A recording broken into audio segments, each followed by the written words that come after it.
쓰임받는 인생이라고 하는 제목으로 함께 은혜 받기를 원합니다. 오늘 본문은 예수님이 십자가를 지시기 위하여 예루살렘 성으로 입성하는 장면이 소개되어 있습니다. 예루살렘 성으로 입성한다는 것, 그게 무엇을 의미하는 건가요? 예수님이 이 땅에 오신 목적을 이루려 하신다 그 얘기입니다. 십자가의 사역을 완성하려고 이제 마지막으로 예루살렘 성으로 들어가시는 장면입니다. 예수님이 메시아로 이 땅에 오셨음을 이제 이루시려고 할 때에 군마를 타고, 크고 좋은 말, 전쟁에 쓰이는 군마를 타고 입성하지 않고 왜 이렇게 불품없는 나귀 새끼를 타고 입성하셨을까요? 군마를 타지 않은 것은 군대와 전쟁으로 힘과 무력으로 세상을 구원하는 것이 아니다라고 하는 것을 보여줍니다. 오히려 전쟁에 아무런 능력이 없는 나귀를 타고 입성하심으로 예수님이 이 땅에 오신 것은 하나님과의 관계를 화목하게 하려고 평강의 왕으로 오셨다고 하는 것을 이 나귀를 통하여 보여주고 계시는 것입니다. 예수님이 이렇게 나귀를 타고 입성하실 때에 사람들의 반응은 어떤가요? 자기의 겉옷을 벗어서 길 위에 펴서 그 위로 지나가도록 합니다. 혹은 어떤 사람들은 종려나무 가지를 꺾어서 길 위에 펴거나 또 흔들면서 호산나 호산나 이렇게 합니다. 앞에서 앞서가는 자들이 있고 뒤에서 따르는 자들이 있고 누가 뭐라고 먼저라고 할 것도 없이 따르면서 호산나 호산나 외치죠. 호산나라고 하는 말은 무슨 뜻인가요? 지금 우리를 구원하여 주소서, 그런 뜻입니다. 우리가 예수님을 제대로 만나게 되면 나타나는 현상이죠. 우리가 예수님을 만나게 되면 이와 같은 신앙 고백, 이와 같은 기도를 하게 된다 하는 것입니다.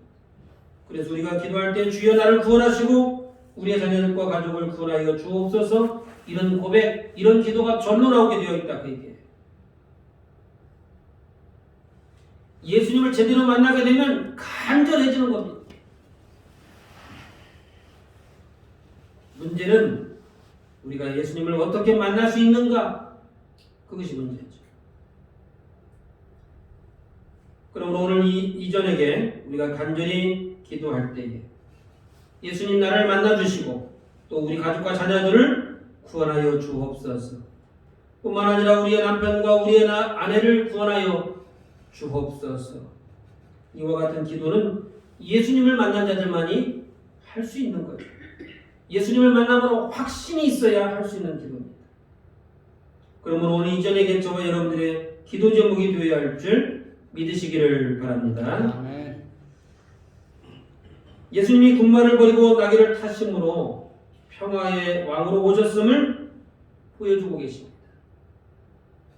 그러면 나귀를 타실 때에 사람들을 등에 태우고 다녔던 나귀, 사람들을 태우는 것에 능숙한 나귀를 타지 않고 2절에 보니까 아무도 태워보지 않은 나귀 새끼를 선택하셨습니다. 왜 그렇게 하셨을까요? 이것이 오늘 우리에게 굉장히 중요한 것을 말씀하고 있습니다. 처음 타고난 나귀이기 때문에 자칫하면 실수하여 넘어질 수도 있고 떨어질 수도 있고 그럴 수도 있는데, 능숙한 나귀도 있는데 왜 그렇게 능숙한 나귀는 타지 않고 이렇게 나귀 새끼, 다시 말하면 아무도 태워보지 않은 나귀를 선택하셨을까? 능숙한 나귀는 순종하는 것도 능숙하게 합니다. 주인이 가자고 하면 가고 멈추라면 멈출 수 있죠. 그러나 불순종하는 것도 능숙합니다. 그래서 오늘은 맛있는 당근을 주고 비율을 맞춰주면 열심히 일을 합니다만 마음에 들지 않고 힘들게 하면 일하는 것을 멈추고 또 고집을 부리고 또 일하는 것을 거부하기도 합니다. 그래서 이 나귀의 고집이 아주 세다고 하잖아요.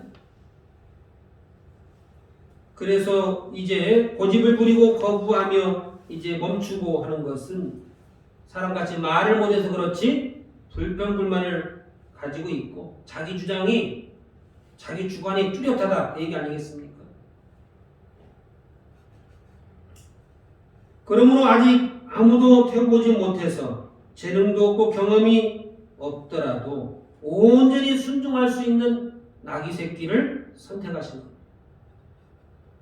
좀 걸어가는 길이 서툴고 조금 이제 우리가 보기에는 아슬아슬해 보여도 그 나귀 새끼는 아직 불순종하는 것을 배워보지 못했기 때문에. 그러므로 하나님이 쓰시는 기준은 무엇인가요? 하나님이 우리를 쓰시는 기준은 재능과 능력을 보시는 것이 아니라는 것이죠. 언제든지 순종할 수 있는 그것, 순종할 수 있는 자세, 순종할 수 있는 마음, 한 걸음 더 나아가서 불순종이라는 것이 뭔지도 잘 모르는 그 사람을 하나님께서 선택하시고 사용하시는 것입니다. 저와 여러분들은 하나님 앞에서 어떤 모습을 하고 있습니까? 우리가 재능이 없다고 안타까워하거나 경험이 없다고 두려워하기보다는 하나님 앞에서 순종의 모습을 먼저 갖춰가시기를 바랍니다. 우리가 불평불만하기보다는 언제든지 덕스러운 말을 하고 믿음의 행동을 보이시기를 부탁을 드립니다. 왜냐하면 이것이 주님이 저와 여러분들을 사용하시는 기준이요 저와 여러분들을 향한 주님의 마음이 되기 때문에 그런 것입니다. 오늘 처음 사람을 태워서 이 나귀 입장에서는 어떨까요? 어리둥절하죠. 내 등에 지금까지 무엇을 태워보거나 실어본 적이 없는데 태어나가지고 평생 처음 겪어보는 일을 지금 하고 있잖아요.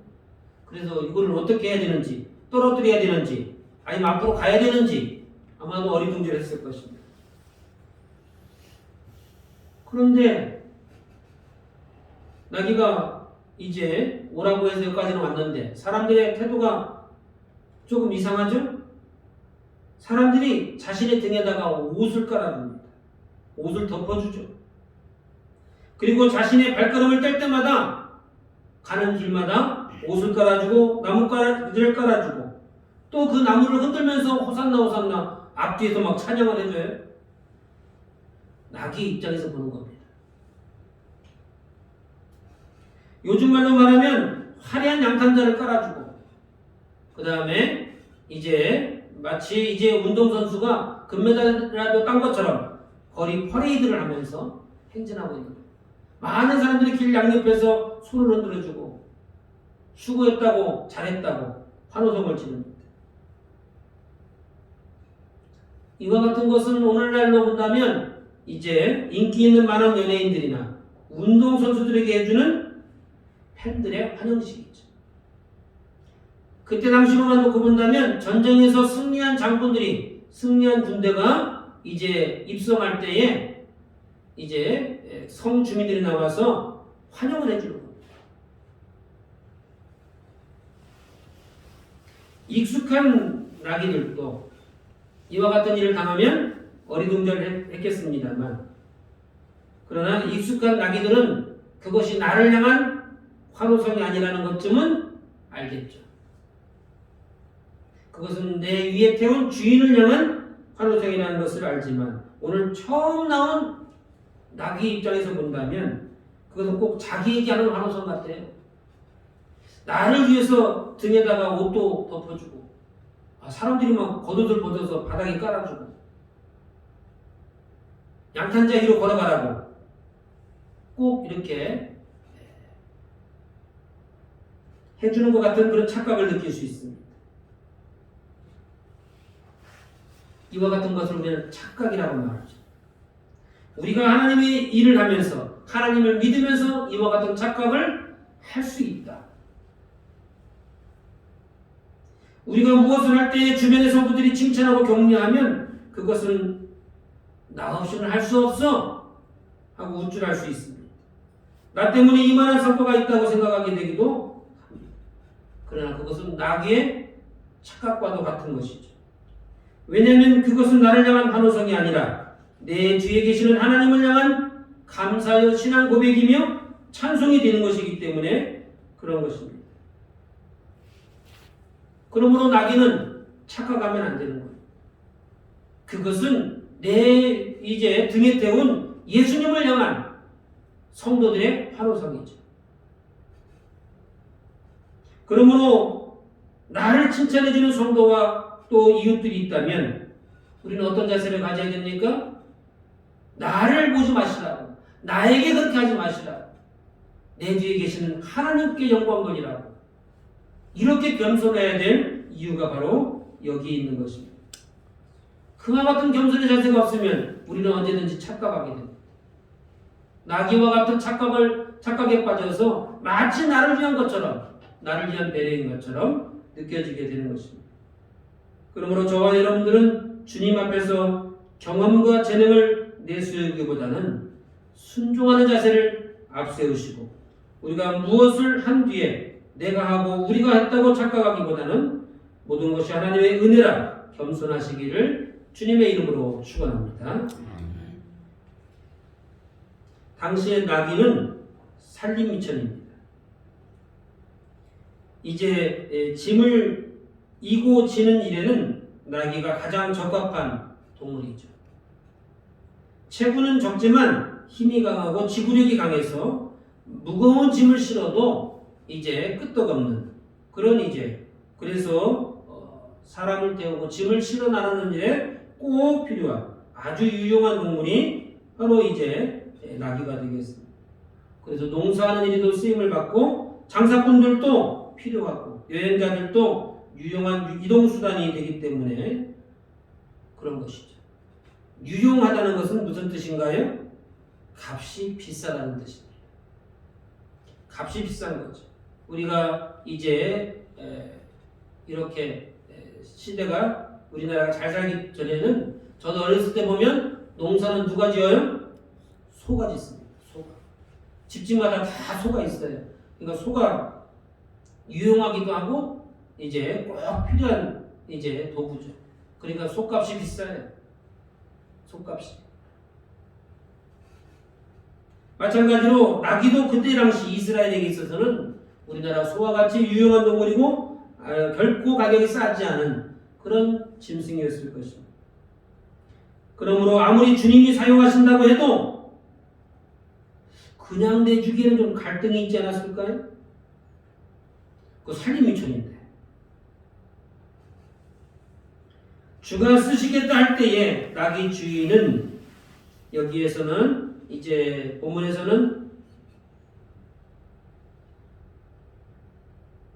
5절에 보니까 거기 서 있는 사람 중 어떤 이들이 이르되, 주인이라고 말하지 않고 주변에 서 있는 어떤 일이라고 말하고 있습니다. 그런데 어느 정도의 권세를 가지고 있어요? 주가 쓰시겠다 한다고 하니까 그들이 뭐라고 해요? 6절에 보니까 제자들이 예수께서 이르신 대로 말하는데 이에 허락하는지라. 그렇게 한 집안의 살림미천을 허락해 줄 수 있는 위치에 있는 사람들이에요. 친인척인지 또는 그 집 아들인지 하여간 그 집 가족과 관련된 사람, 이것을 허락해 줄 수 있는, 모른 척한 게 아니고 허락해 줬다고 했어요. 그러니까 허락해 줄 수 있을 정도의 그 정도의 위치에 있는 사람입니다.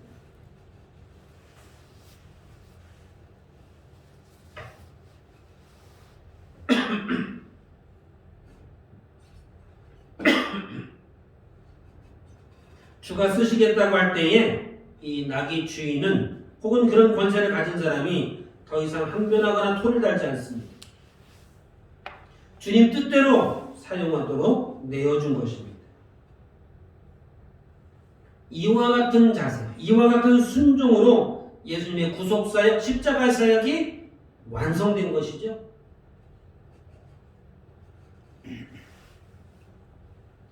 서두에 말씀드렸습니다만 예수님께서 예루살렘으로 입성하시는 것은 십자가를 지기 위한 마지막 발걸음을 지금 재촉하시는 것이죠. 그러니까 그 십자가 사역을 지러 가시는 그 길에 나귀를 타고 입성하신 거예요. 다시 말하면 십자가 사역을 완성하기 위하여, 예수님의 구속 사역을 완성하기 위해서 쓰임받은 거죠. 나귀를 내어줄 때에 그런 결과가 있을 줄 꿈에도 생각 못했어요. 이것이 예수님을 싣고 가서 예수님을 십자가에 매달고 또는 이제 예수님으로 인하여 그 십자가로 인하여 구원사역이 완성될 줄 꿈에도 몰랐다고요. 그것을 알았다면은 나귀가 아니라 나귀보다 더한 것도 드렸겠죠. 그러나 그런 것인 줄은 미처 몰랐어요. 그러나 천만다행인 것은 뭐예요? 순종했다는 것이죠. 그때 순종 안 했으면 어떻게 했을까요? 주님은 다른 나귀를 이용하시거나 또 다른 방법을 취하셨겠지만 그 나귀 주인 입장에서는 어때요? 주님이 우리 가정, 우리 집에 있는 나귀를 사용하는 그 기회를 놓칠 뻔했잖아요. 그러니까 그 순종하고 나니까 그 결과가 엄청난 것으로 또 이제 나타나게 되는 것을 보게 됩니다. 저와 여러분들은 어떻게 하시겠습니까? 하나님이 우리의 재능과 시간을 쓰시겠다고 한다면 어떻게 하시겠냐는 거예요. 하나님이 우리의 물질과 자녀들을 쓰시겠다고 하면 어떻게 하시겠느냐 하는 것이죠. 나귀 새끼를 내어주면 내가 손해를 보고 아깝고 억울해 보여도 결과적으로 보면 수많은 사람들 중에 내가 쓰임받은 것이고 온 지구를 통틀어서 오직 우리 가정, 우리 집에 있는 나귀가 쓰임받은 것이죠. 다시 말하면 구속사역에 쓰임받는 유일한 존재가 되는 것입니다. 그러니까 순종이라고 하는 것은 엄청난 결과를 가져오게 되는 거예요. 반대로 말해보면 불순종은 또 다른 엄청난 결과를 낳게 되기도 하는 것입니다. 말씀을 맺기를 원합니다. 나귀가 쓰임받았을까요? 나귀 주인이 쓰임받았을까요? 나귀 주인이 쓰임받은 것입니다. 나귀 주인의 순종을 쓰신 것이죠. 나귀 주인은 주님이 어디에 사용하실지 알지는 못합니다만 주님이 쓰시겠다고 한다면 무조건 순종했습니다. 왜 그런 순종이 나올 수 있습니까? 어떻게 그렇게 무조건적인 순종이 나올 수 있죠? 절대적인 신뢰와 믿음에서 비롯된 순종입니다. 주님을 알지 못했다면 또는 의심이 있었다면 또는 아까운 마음이 있었다면 절대로 내어줄 수 없는 그런 순종이죠. 주님이 원하시는 것이 적지 않은 비용이 들고 수고를 해야 하는 일이라도 주님이 원하시면 더 이상 묻지 않고 내어주는 그런 믿음의 자세를 가졌던 것입니다. 나귀가 쓰임받았을까? 나귀 주인이 쓰임받았을까? 물어본다면 당연히 나귀 주인이 쓰임받았습니다. 그러면 나귀 주인의 무엇이 쓰임받았을까요? 주님이 쓰시겠다라고 한다면 두말하지 않고 내어주는 그 순종, 절대적인 순종, 절대적인 그 믿음, 그것이 쓰임받은 것입니다. 그 믿음과 순종이 없으면 할 수 없는 일이기 때문에 그렇습니다. 저와 여러분들은 주님 앞에서 무엇을 쓰임받기를 원하십니까? 주님이 원하신다면 무엇을 내놓을 수 있을까요? 오늘 이 저녁에 우리 스스로를 돌아보고 하나님 앞에서 귀하게 쓰임받고 또 축복받는 저와 여러분 되시기를 주님의 이름으로 축원합니다. 아멘. 우리 한번 같이 기도하십니다. 갑자기 주신 말씀을 붙잡고 기도하실 때에